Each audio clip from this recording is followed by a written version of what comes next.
My name is Florence Marundu, and I'm going to give a lesson on nonverbal cues in communication.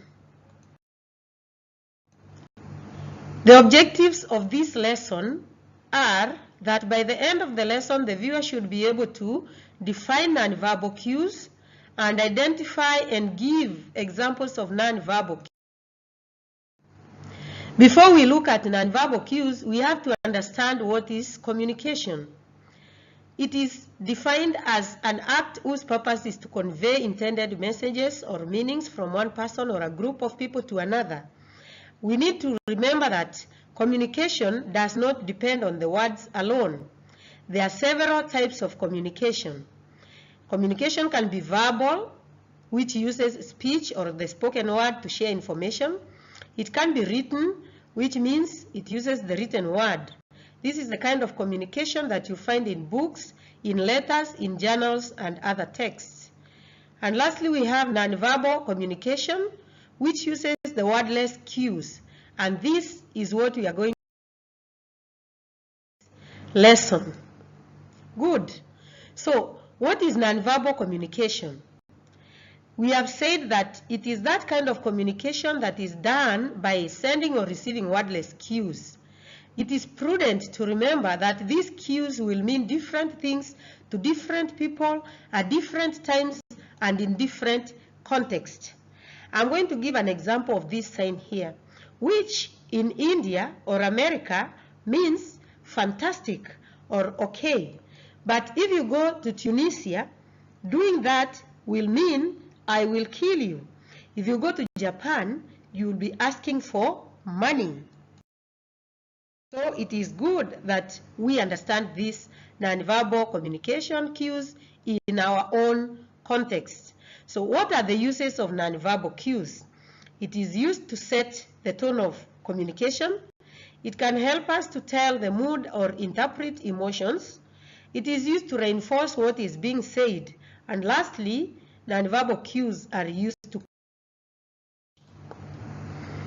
There are different types of nonverbal cues. But for this lesson, we are going to look at the most commonly used ones, which include the facial expressions, the gestures, the posture, and the eye contact. Now, why do we learn nonverbal cues? Good.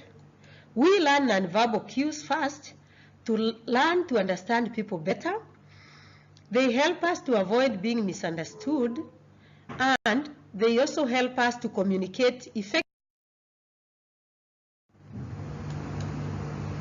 Let's begin with gestures. They are the movements of parts of the body, especially the hands, to convey an idea or meaning. I'm going to give a few examples of gestures, and like I said, they could mean different things to you in your context or to me in my own context. Let us look at these gestures here. This child could be saying, it is okay, it is cool, it is fantastic. But if somebody does that, that person could be telling you, it is enough, stop it. If somebody does that, the person could be telling you to maintain silence. Facial expressions. They are the resulting changes in the facial appearance due to one or more facial movements. And there are many things that we can do with our faces in order to convey our emotional states or what we are feeling as individuals to observers. I'm going to give a few examples of facial expressions here and what they may mean. We have that face there. The person is laughing, and it could mean that the person is very happy. So she is expressing happiness. But in this one here, that face could be telling us that the person is sad or in pain. So it expresses sadness. But in this one here, some people make that face when they are surprised or shocked. Body posture.